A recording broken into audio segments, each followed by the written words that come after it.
Awesome class. The next topic which we are going to discuss is a multiple integral. और multiple integral में भी precisely double integral का topic हम लोग discuss करने लगे हैं. ओके जी, यू ऑलरेडी नो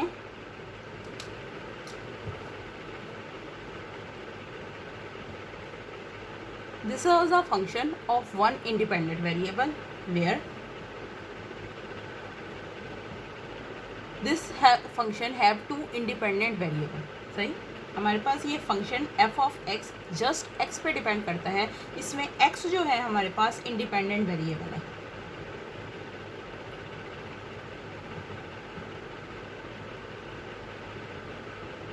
इसमें सिर्फ एक इंडिपेंडेंट वेरिएबल है जो कि है x. सही, लेकिन यहाँ पे हमारे पास दो मुख्तलिफ वेरिएबल जो हैं वो f जो है वो दो मुख्तलिफ वेरिएबल्स पे डिपेंड करता है, एक x पे और एक y पे. मतलब इस वक्त मेरे पास जो इंडिपेंडेंट वेरिएबल हैं वो दो मुख्तलिफ बनेंगे. फिर ओके जी, अब जब हम f of x single variable function के इंटीग्रेशन करते थे तो जो उसका इंडिपेंडेंट वेरिएबल होता है उसके रिस्पेक्ट से उसे इंटीग्रेट किया जाता था. सही, जब सिंगल वेरिएबल की इंटीग्रेशन की जाती है तो जो उसका इंडिपेंडेंट वेरिएबल होता है उसके रिस्पेक्ट से उसे इंटीग्रेट किया जाता है. सही, अब क्योंकि मेरे इस वक्त फंक्शन के दो इंडिपेंडेंट वेरिएबल हैं तो इसमें जो इंटीग्रेशन आएगा वो with respect to two different variables आएगा. एक दफ़ा विद रिस्पेक्ट टू एक्स के, एक दफ़ा विद रिस्पेक्ट टू वाई के.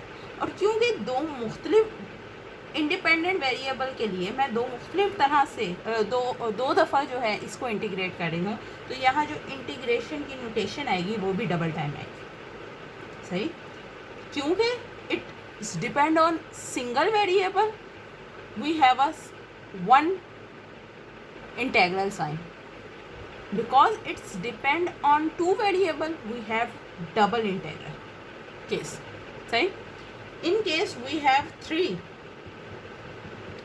independent variables then अगर मैं इसकी इंटीग्रेशन करती हूँ तो ये बेसिकली तीन फैक्टर्स पे डिपेंड करेगी, x, y और z, बारी बारी सारों के मुकाबले. ठीक, अब क्योंकि इनकी इंटीग्रेशन तीन टाइम में होगी बेसिकली हमारे पास इंटीग्रेशन में ये एक फंक्शन ऑपरेटर बनता है और जो इस तरह से ऑपरेट होता है. सही, अगर यही चीज़ मैं इस पर अप्लाई करूँ तो बेसिकली ये इस तरह से डील करेगा. एक ऑपरेटर ब्रैकेट के अंदर लगा हुआ है, एक ऑपरेटर ब्रैकेट से बाहर लगा हुआ है. सही, तरीका वही है कि पहले ब्रैकेट सॉल्व किया जाता है उसके बाद बाहर वाली वैल्यू सॉल्व की जाती है. ठीक, जैसे इस तरह से हम लोग करते हैं, पहले ब्रैकेट सॉल्व करेंगे उसके बाद बाहर वाली वैल्यू को अंदर ब्रैकेट पे अप्लाई करेंगे. ठीक, इसी तरह से पहले मैं ब्रैकेट सॉल्व करूँगी उसके बाद बाहर वाले ऑपरेटर को ब्रैकेट की वैल्यू पे अप्लाई करेंगे. ठीक, और इसी तरह से ये केस है, एक, दो and then we have a three. ठीक, सो बारी बारी हमारे पास जो भी क्वेश्चन होगा उसको इंटीग्रेट किया जाएगा. ठीक, और एग्जाम्पल पे अप्लाई करके देखते हैं. मेरे पास एक क्वेश्चन है जिसमें मैंने एवेल्युएट करना है टू वेरिएबल फंक्शन को. सही, अब मेरे पास टू वेरिएबल फंक्शन ये है जो कि f ऑफ x और y दोनों पे डिपेंड करता है. ठीक, टू वेरिएबल फंक्शन पे डिपेंड करना है. यहाँ पे पहले with respect to y then with respect to x लिखा हुआ है. ये हमारे पास लिमिट्स हैं क्योंकि ब्रैकेट इस तरह से हम लोगों ने अप्लाई करना है. सो बेसिकली ये वाली जो लिमिट है वो विद रिस्पेक्ट टू y मतलब y की लिमिट्स हैं और ये वाली जो लिमिट है वो बेसिकली x की लिमिट है. ठीक, सो टू वेरिएबल फंक्शन है ब्रैकेट के ज़रिए, मतलब पहले ब्रैकेट के अंदर वाला ऑपरेटर सॉल्व करूँगी बाद में ब्रैकेट के बाहर वाला ऑपरेटर सॉल्व करूँगी. ठीक, अरे जी, इसको सॉल्व करने के दो मुख्तलिफ तरीके हैं. मैं पहले वाला तरीका फ़िलहाल डिस्कस करने लगी हूँ. ठीक, अरे जी, हम लोगों ने ब्रैकेट इस पर अप्लाई कर दिया. ब्रैकेट में ऑपरेट करने के लिए क्योंकि यहाँ पे दो मुख्तलिफ फंक्शंस जो हैं वो आपस में ऐड हो रहे हैं, मैं ये इंटीग्रेशन का ऑपरेटर उन पे अलहदा भी लगा सकती हूँ. तुम लोग इकट्ठा भी कर सकते हो, अलहदा करके भी कर सकते हो, आंसर पे फ़र्क नहीं पड़ता. सही, ओके जी, हम लोगों ने with respect to y integrate करना है. अगर with respect to y integrate करते हैं तो x जो है यहाँ पे इसके लिए कांस्टेंट के तौर पे बिहेव करेगा और कांस्टेंट जो होता है वो इंटीग्रल साइन से बाहर आ जाता है. अगर कोई कांस्टेंट की इंटीग्रेशन करनी है तो कांस्टेंट इंटीग्रल से बाहर आ जाता है और हम लोगों के पास 1 की बेसिकली इंटीग्रेशन होती है, सही। सो इस केस में भी क्योंकि x जो है विद रिस्पेक्ट टू y के हिसाब से कांस्टेंट है, x² बाहर आ जाएगा, हम लोगों के पास यहाँ पे इंटीग्रेट करेंगे 1 को और यहाँ पे y² को, सही। अरे जी 1 का इंटीग्रेशन हमारे पास सिंपली y के बराबर आ जाएगा और यहाँ पे हमारे पास पावर रूल लग जाएगा। पावर रूल क्या है, इसकी पावर में एक प्लस हो जाएगा और वही पर्टिकुलर वैल्यू जो है वो नीचे डिवाइड हो जाएगी, 2 + 1 2 + 1, सही। क्योंकि ये हमारे पास लिमिट्स लगी हुई थी, हम लोगों ने लिमिट्स अभी अप्लाई नहीं की, साथ में लिख दिए। ओके जी, अब यहाँ पे जो स्टूडेंट नॉर्मली गलती करते हैं, हम लोगों ने यहाँ पे इंटीग्रेट किया है विद रिस्पेक्ट टू y, सही।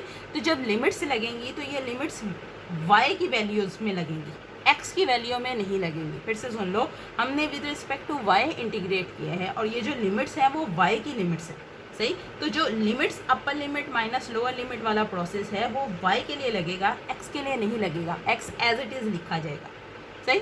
So x as it is y के लिए upper limit minus lower limit, minus मतलब 2 - 1। इसी तरह से 1/3 कांस्टेंट था एज इट इज़, y की पावर 3 के लिए एक दफ़ा 2 की पावर 3, एक दफ़ा 1 की पावर 3, सही।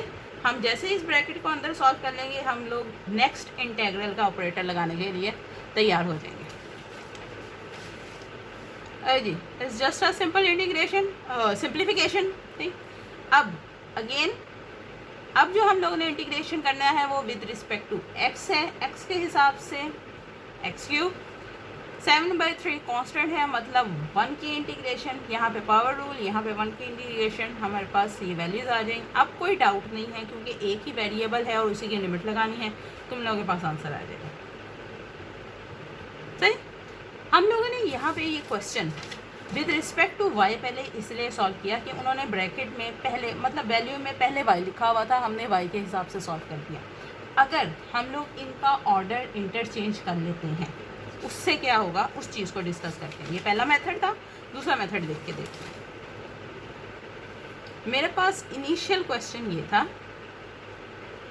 y का पहले, बाद में x का। हम लोगों ने इनका ऑर्डर जो है इंटीग्रल का और इंटीग्रेशन का जो ऑर्डर है वो चेंज कर दिया, मतलब पहले मैं विद रिस्पेक्ट टू x करने लग गई हूँ, then with respect to y।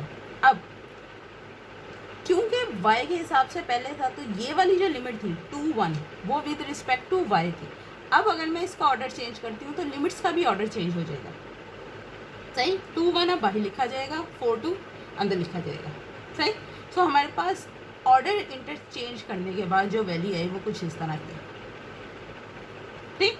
अब मैं यहाँ पे ये चेक करना चाहती हूँ कि अगर मैं ऑर्डर इंटरचेंज कर देती हूँ, ऑर्डर तब्दील करती हूँ, x को y से या y को x से इंटरचेंज कर देती हूँ उनकी लिमिट्स के साथ, तो क्या आंसर पे कोई फ़र्क पड़ता है कि नहीं पड़ता, वो चीज़ हम लोगों ने चेक करनी है, ठीक।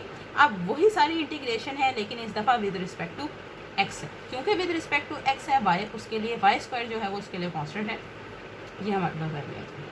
इस चीज़ को फिर से ख्याल रखो, मैंने यहाँ पे with respect to x integrate किया है तो x के लिए हमारे पास y में लिमिट्स नहीं लगेंगी, x में लिमिट लगेंगी, हमारे पास ये वैल्यूज आ रही है। इट्स जस्ट अ सिंप्लीफिकेशन, तुम लोग इजीली देख सकते हो, ठीक। अब इसके बाद हम लोगों ने with respect to y solve करना है और हमारे पास जो आंसर आ रहा है वो 70/3। अगर तुम लोगों को मैं प्रीवियस सिंप्लीफिकेशन दिखाऊँ, ये वाला क्वेश्चन मेथड था, यहाँ पे भी हमारे पास आ रहा था 70/3, यहाँ पे भी आ रहा था हमारे पास 70/3, सही। इससे ये साबित होता है कि अगर मैं, अब इस चीज़ को क्लियरली सुन लो, अगर मेरे पास जो लिमिट्स हैं वो कांस्टेंट वैल्यूज़ हैं 2 4 7 10, अगर वो कोई कांस्टेंट वैल्यूज़ हैं और हम उसका ऑर्डर इंटरचेंज करते हैं तो आंसर पे कोई फ़र्क नहीं पड़ेगा। फिर से सुन लो, अगर तो मेरे पास डबल इंटीग्रेशन है और मेरे पास जो लिमिट्स हैं इंटीग्रेशन की वो कांस्टेंट्स वैल्यू हैं तो उन्हें इंटरचेंज करने से कोई फ़र्क नहीं पड़ेगा। लेकिन अगर मेरे पास कुछ इस तरह का केस है,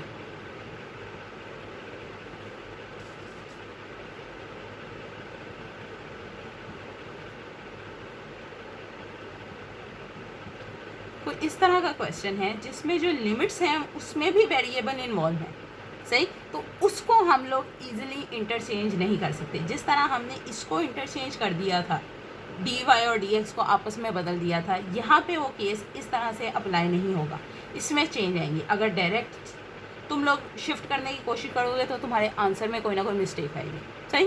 सो हम उस वक्त ऑर्डर को ईजिली इंटरचेंज कर सकते हैं जब लिमिट्स जो हैं वो कांस्टेंट। जब लिमिट्स कांस्टेंट नहीं होगी, उसके लिए क्या मेथड इस्तेमाल करना है वो नेक्स्ट वीडियो में अपलोड करेंगे। Thank you. अल्लाह हाफिज़।